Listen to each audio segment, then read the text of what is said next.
Dios mío. Si tuviera cuarto para comprar un picapollo, si tuviera cuarto para comprar un picapollo, si tuviera cuarto para comprar un picapollo, si tuviera cuarto para comprar. This dark humor gets attention on a serious road hazard in Costa Rica. It is no laughing matter.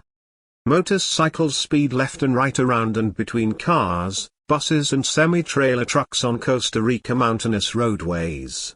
Nearly 50% of accidents on Costa Rican roads involve motorcycles. These two-wheelers are an economical way of commuting to their work or delivering food. The Policía de Tránsito, traffic police, recorded 228 deaths on site at traffic